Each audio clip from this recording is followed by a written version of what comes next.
Հավանաբար մեր երկրում է գիշերել Գերմանիայի նախագահ Շտայնմայերը ու դիվանագիտական սկանդալից հետո հենց Հայաստանից ստիպված է եղել իր աշխատակազմի ղեկավարին հրահանգել ներողություն խնդրել Ադրբեջանից։ Երեկ մեր երկիր ժամանած Շտայնմայերը սոցցանցում գրել էր, թե Լեռնային Ղարաբաղը միջազգային իրավունքով պատկանում է Ադրբեջանին, բայց այնտեղ հիմնականում հայեր են ապրել։ Կից Արցախի դրոշներ տեղադրել։ Ադրբեջանում Գերմանիայի դեսպանին կանչել էին երկրի արտգործնախարարություն, բողոքի սուրնոտա հղել, ասել, որ նախագահի գրառումը համարել են ոտնձգություն Ադրբեջանի տարածքային ամբողջականության նկատմամբ։ Տեխնիկական սխալ է, արդարացել է պաշտոնական Բեռլինը։ Դաշնային նախագահի սոցցանցերում կարճ ժամանակով հրապարակվել է դրոշի սխալ պատկերը եւ դրանքից տեքստը կապված Ադրբեջանի շրջաններից մեկի հետ։ Սխալը հայտնաբերելուն պես համապատասխան հրապարակումն անմիջապես ջնջվել է։ Հրապարակումն արվել է տեխնիկական սխալի հետևանքով եւ որևէ նշանակություն չունի Ադրբեջանի տարածքային ամբողջականության վերաբերյալ Գերմանիայի հայտնի դիրքորոշման շրջանակում։ Ես շատ վրդոված եմ այդ սխալից եւ ցանկանում եմ անկեղծ ներողություն խնդրել այն սխալ տպավորության համար, որ վերը նշված հրապարակումը գործել է Ադրբեջանում որոշ մարդկանց վրա։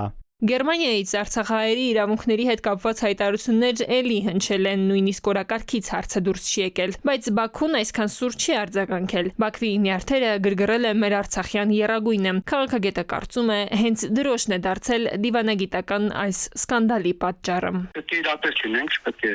պատրանքների մեջ ընկնենք, ոչ թե անկախություն կամ այլ ինչ-որ բաներ է պահանջելու Ադրբեջանից, այլ պարզապես արցախահայերի որոշ իրավունքների ապահովում ամենայն հավանականությամբ կարող է պահանջել։ Պարզապես երբ որ Արցախի դրոշ էր դրել, դա այսպես խիստ զայրացրեց Ադրբեջանին։ Մեր տարածաշրջանում խաղաղություն է ուզում Եվրամիությունը, նախ դրա համար է կառույցի դերակատար երկրի նախագահը գործուղվել Երևան ու Բաքու։ Ռեալ պոլիտիկի տեսանկյունից եթե դիտարկենք, ապա մեր տարածաշրջանում ազդեցություն ուժեղացնելու, մեծացնելու հարց կա։ Հիմա երբ կողմերը խաղաղության պայմանագիր կնքելու գործն են ձեռնարկել, Եվրամիությունը ցանկություն ունի մյուս խաղացողներին դուրս թողնել լուսանցքից։ Նաև ռուսական գործ ունի թուլացման ասպեկտը կա։ Ռուսաստանը կոնֆլիկտներն օգտագործում է տարածաշրջաններում իր ներկայությունը ապահովելու, իր դիրքերը ամրապնդելու համար, իսկ Եվրամիությունը հակառակ դիրքորոշում ունի։ Ուզում է թուլացնել Ռուսաստանի դիրքերը Հարավային Կովկասում։ Բաղրամյան 26-ում խաղաղության կոչեր արած Շտայնմայերի հետ համատեղ հայտարարության ժամանակ Հայաստանի նախագահն ասաց՝ հավատարիմ ենք խաղաղության օրակարգին,